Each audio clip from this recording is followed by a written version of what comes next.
अक्सर देखा गया है, लोगों को डराने के लिए कही सुनी बातों को बताकर डराया जाता है। सुनने वाला भी हकीकत जाने बगैर खौफ के साए में डर डर कर जीता रहता है। लेकिन ये जरूरी नहीं कि कही सुनी बातें हमेशा सच होती हैं। वो बातें झूठ भी हो सकती है।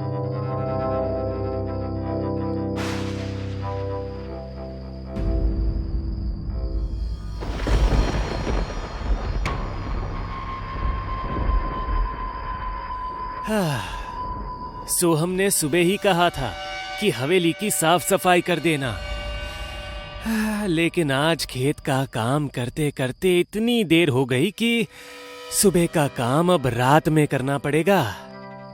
विनोद बाबू, आज तो पूरी नींद हराम समझो।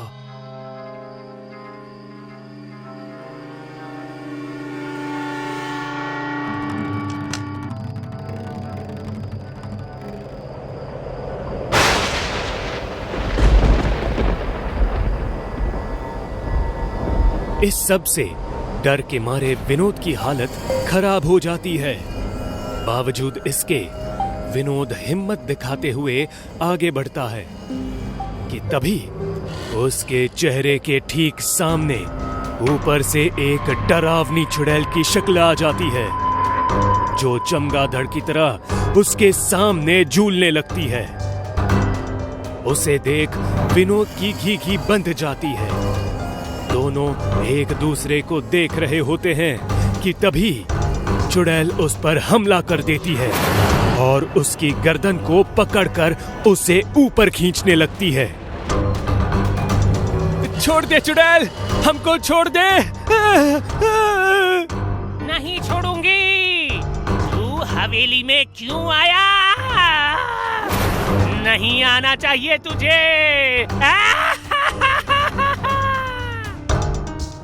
गलती हो गई मेरी माँ, दोबारा कभी इस हवेली में नहीं आएंगे। छोड़ दे हमें। अरे छोड़ दे चुड़ैल, छोड़ दे।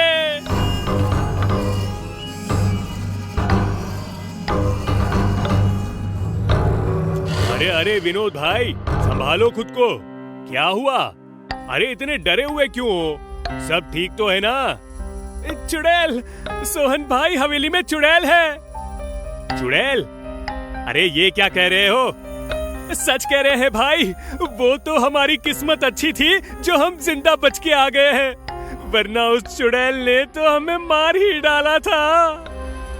भाई तुम पकड़ो तुम्हारी हवेली की चाबी, हमसे तो उसकी साफ सफाई ना हो पाएगी।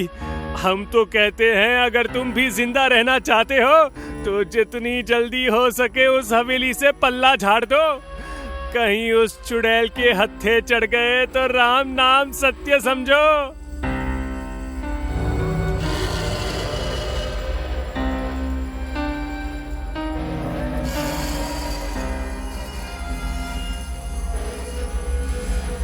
राम, सड़क पर गाड़ी चलाने के बजाय ये उबड़ खबड़ जगह पर क्यों चला रहे हो? ये गांव की कच्ची सड़क है रुक्मणी, शहर की स्मूथ सड़क नहीं। ये कच्ची सड़क नहीं, नरक जाने वाली कच्ची सड़क है। पता नहीं तुम्हारे गांव में पक्की सड़क कब बनेगी। सड़क बने ना बने, उससे हमें क्या? एक बार हवेली बेच दे, उसके बाद यहाँ कभी आने की जरूरत ही नहीं पड़ेगी। राम और रुक्मणी हवेली बेचने आ तो रहे हैं, लेकिन उन्हें पता नहीं उनकी पुश्तैनी हवेली में चुड़ैल के रूप में उनकी मौत मंडरा रही है। अब देखना ये है कि दोनों के साथ क्या होगा।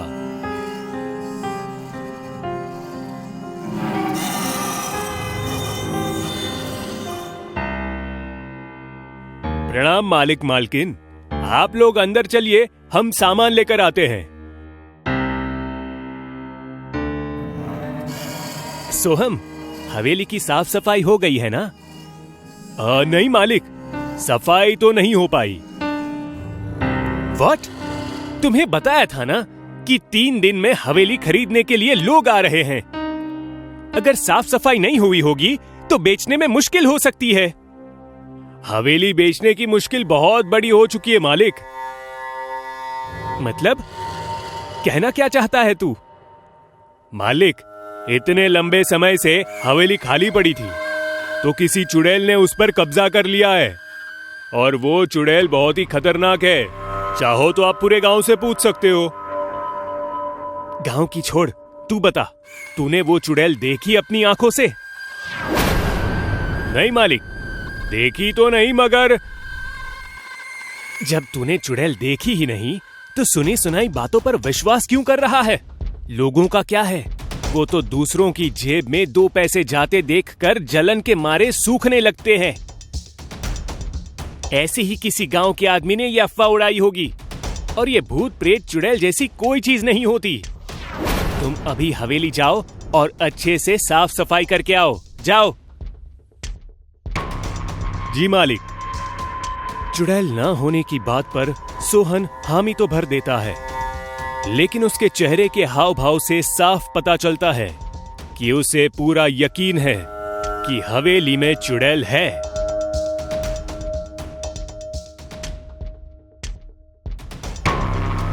क्या सोच रहे हो राम? सोच रहा हूँ मैं भी हवेली का चक्कर लगा ही लूं, देखूं तो सही इस चुड़ैल की कहानी के पीछे की सच्चाई है क्या। बेकार की बातों पर जाने की जरूरत नहीं है राम, आराम करो तुम।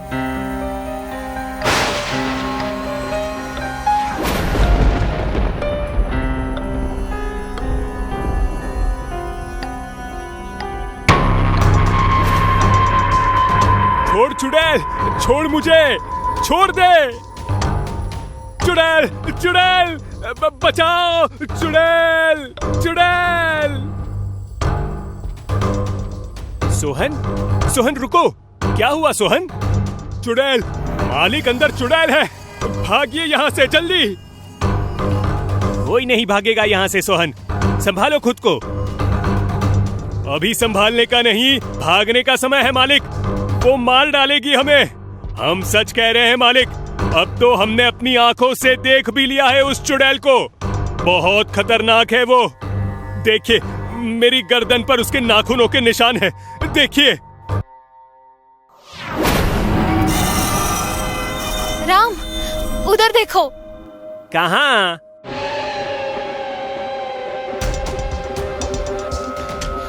अरे अभी तो वही थी, कहाँ गई?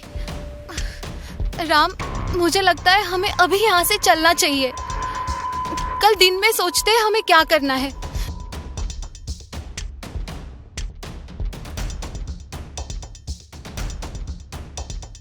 मैं सच कह रही हूँ राम, शुरू में मुझे भी ये सब बकवास ही लग रहा था, लेकिन कल जो सोहन के साथ हुआ और जो मैंने हवेली में देखा, उसके बाद मैं भी पूरे विश्वास के साथ कह सकती हूँ कि हवेली में चुड़ैल है। मुझे तुमसे ये उम्मीद नहीं थी रुक्मणी। पढ़ी लिखी होने के बावजूद भी तुम गांव वालों के अंधविश्वास पर विश्वास करती हो। मैं अंधविश्वास नहीं करती राम, लेकिन कल जो मैंने अपनी आंखों से देखा, उसे कैसे झुठला दूं? वो तुम्हारी नजरों का धोखा भी तो हो सकता है रुक्मणी। वो नजरों का धोखा नहीं था राम, वो सच था। वहाँ चुड़ैल थी। खैर, मैंने फैसला कर लिया है, हम इस हवेली को बेचने में अपनी जान जोखिम में नहीं डाल सकते राम। हम अपनी मेहनत की कमाई से शहर में कोई अच्छा घर खरीद लेंगे। हम आज के आज अब भी घर वापस जाएंगे। चलो, मैं सामान पैक करती हूँ। रुक्मणी, शांत हो जाओ, हम चलेंगे, लेकिन आज नहीं, परसों सुबह। मुझे गांव में एक और काम है, कल तक मैं उसे निपटा लूंगा, फिर चलेंगे। राम ने रुक्मणी को काम का बहाना देकर रोक तो लिया, लेकिन उसका मन अभी भी मानने को तैयार नहीं था कि हवेली में कोई चुड़ैल है। इसलिए सच्चाई की तह तक जाने के लिए वो उठा और टॉर्च लेकर कमरे से बाहर निकल गया।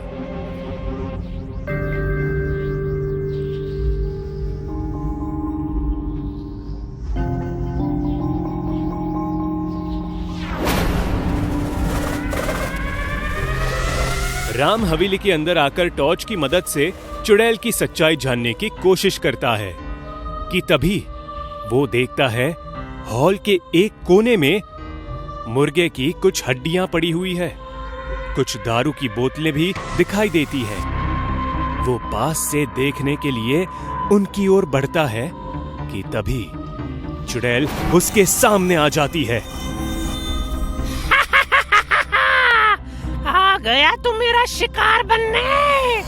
बिल्कुल सही समय पर आया है तू। तुझे पता है इस वक्त मेरा खाना खाने का समय होता है। अब मैं तुम्हें खाऊंगी।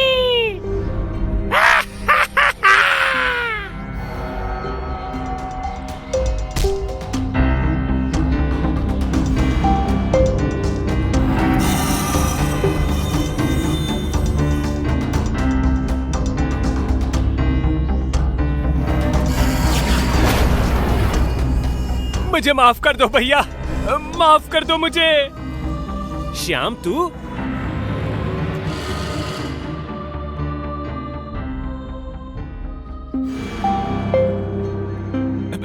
मुझे माफ कर दो भैया। दरअसल अपनी गरीबी से लड़ते लड़ते मैं थक गया था, इसलिए मैं इस हवेली को, जो कि आपके नाम है, इस पर चुड़ैल का साया बोलकर आपसे कम दाम पर खरीद कर ऊंचे दाम पर बेचना चाहता था। इसलिए मैंने ये सब किया। मुझसे गलती हो गई भैया, मुझे माफ कर दो प्लीज। हम इंसान गलतियां करने और उनसे सीख लेने के लिए ही बने हैं श्याम। तुम्हें अपनी गलती का एहसास हो गया है, इससे अच्छी बात और क्या हो सकती है। मैं चचेरा ही सही, पर हूं तो तुम्हारा बड़ा भाई, जो तुम्हारी परिस्थिति को नजरअंदाज नहीं कर सकता। इसलिए मैं तुमसे वादा करता हूं, हवेली बेचकर जो भी पैसा मिलेगा उसमें से आधा तुम्हारा होगा। भैया, कही सुनी बातों पर इंसान को विश्वास करने से पहले एक बार सच्चाई जानने के लिए खुद से भी कोशिश जरूर करनी चाहिए, जैसे राम ने की। उसकी एक कोशिश की वजह से आज दोनों भाइयों में लालच और स्वार्थ की जो दूरी थी वो भी खत्म हो गई। इसलिए मुश्किलों और डर को हल करने की पहल कीजिए, उनसे दूर मत भागिए। अगर आपके पास भी ऐसे ही कोई सच्ची कहानी है तो आप हमारे कमेंट बॉक्स में उसे हमारे साथ साझा कर सकते हैं। अगर आपका अनुभव हमें अच्छा लगा तो हम पूरी कोशिश करेंगे उस कहानी को एक रूप में बदलने के लिए। जाने से पहले एक रिक्वेस्ट, चैनल को लाइक, सब्सक्राइब करना ना भूलिएगा और प्लीज नोटिफिकेशन बेल को भी दबा दीजिए, जिससे हमारे सभी वीडियोस आपको समय पर मिल सके। जिंदगी की एक बात आप सभी गांठ बांध लो, अपनी सुरक्षा की खातिर आप कभी भी किसी भी अजनबी पर भरोसा मत करना, वरना मौत ठीक वैसे ही तुम्हें दबोच लेगी जैसे उसने विकी और विनी को दबोचा था। जिंदगी एक सफर है सुहाना, यहाँ कल क्या हो किसने जाना। कसम से विनी, मैं बहुत लकी हूँ जो मुझे तुम जैसी सुंदर विचारों वाली साथी मिली है। मिस्टर मजनू, सामने देखिए, आशिकी के चक्कर में एक्सीडेंट मत कर बैठना। अरे अरे, ये क्या था? पता नहीं विकी, ऐसा लगा जैसे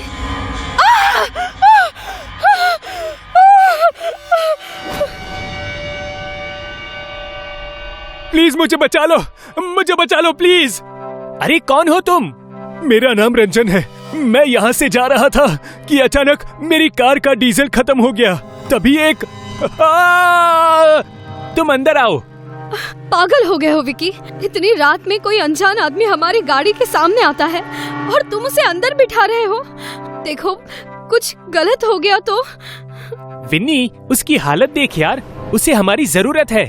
प्लीज बचा लो मुझे, मैं मर जाऊंगा, बचा लो मुझे। विकी, गाड़ी चलाओ।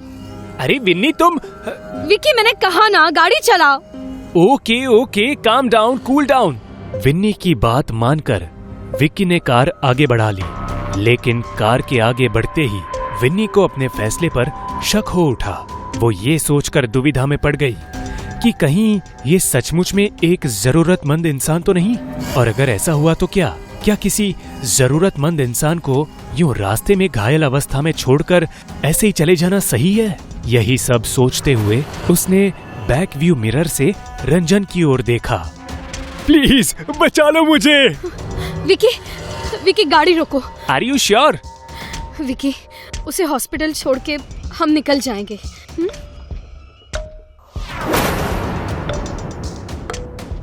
थैंक गॉड आप लोग वापस आ गए। मैं आपका ये एहसान जिंदगी भर नहीं भूलूंगा।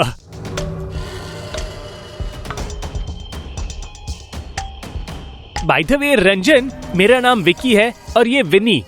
हाय, क्या हुआ था तुम्हारे साथ? मैं एक बिजनेस डील के लिए जा रहा था, लेकिन इस सड़क पर आते ही मेरी कार अचानक झटके लेने लगी। झटके? इस प्लेन सड़क पर झटके? बिल्कुल, यही बात मैंने भी सोची थी। इसीलिए टायरों की हवा चेक करने के लिए मैं कार से उतरा, और जैसे उतरा ही था कि मैं हैरान रह गया। हैरान किस लिए? वहाँ प्लेन नहीं, कच्ची सड़क थी जहाँ हजारों गड्ढे थे। ये क्या बकवास है? मेरा भी रिएक्शन आपके जैसा ही था विनी। इसीलिए मैं डर के मारे टायरों की हवा चेक किए बिना ही तुरंत कार में बैठ गया। कार स्टार्ट की, लेकिन कार स्टार्ट हो ही नहीं रही थी। डर के मारे मेरे पसीने छूटने लगे। तभी मेरी नजर फ्यूल मीटर पर गई तो मैंने पाया कार में डीजल ही नहीं है, जबकि मैंने चलने से पहले ही फुल टैंक करवाया था। लेकिन अब कार में एक भी बूंद डीजल नहीं था। और तभी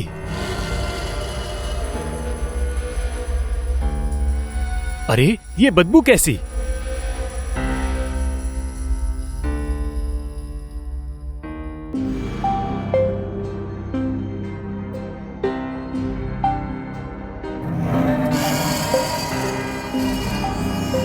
मैं अभी उस चुड़ैल को देखकर हैरान ही था कि वो उछलकर मेरे सामने आ गई और मैं जैसे तैसे उससे अपनी जान बचाकर वहां से भागने लगा। लेकिन वो चुड़ैल एक काला साया बनकर मेरे सामने आ गई। मेरी ये हालत उसी चुड़ैल ने की है। मैं भाग तो रहा था, लेकिन उस चुड़ैल ने मुझे जाने नहीं दिया। वो काला साया बनकर फिर से मेरे सामने आ खड़ी हुई। इस बार मैं जोर से चीखा। फिर क्या हुआ?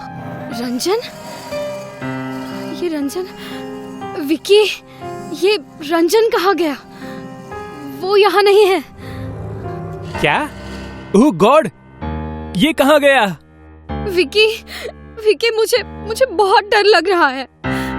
यहाँ कुछ बहुत बड़ा गलत है। यहाँ से भागो विकी, निकलो यहाँ से, चलो। ना चाहते हुए भी विन्नी ने विक्की के खातिर इंसानियत का फर्ज निभाने के लिए एक अनजान व्यक्ति की हेल्प करने की कोशिश की थी। लेकिन चलती कार से रंजन के यूं गायब हो जाने से विन्नी और विक्की दोनों सकते में थे। विक्की, कोई आदमी चलती गाड़ी से कैसे गायब हो सकता है यार? ये जरूर कोई भूत प्रेत का चक्कर है विनी, आज बुरे फंसे हैं। विक्की, जितनी तेज चला सकते हो चलाओ, चलो जल्दी। हमें यहाँ से जितनी जल्दी हो सके दूर चले जाना चाहिए। ओह गॉड, ये सड़क तो सच में कच्ची है विनी। मतलब रंजन सही बोल रहा था, ये सड़क प्लेन नहीं कच्ची है। पर ये गायब कहाँ हो गया? हे भगवान, बचा ले हमें। क्या हुआ? नहीं, ये नहीं हो सकता। क्या हुआ? ऐसे क्यों रिएक्ट कर रहे हो विकी? देखो, मुझे बहुत डर लग रहा है। विन्नी, हमारी गाड़ी का भी डीजल खत्म हो गया, जैसे रंजन का हुआ था। ये नहीं हो सकता। हमने तो अभी फुल टैंक करवाया था ना। ये बदबू कैसी है?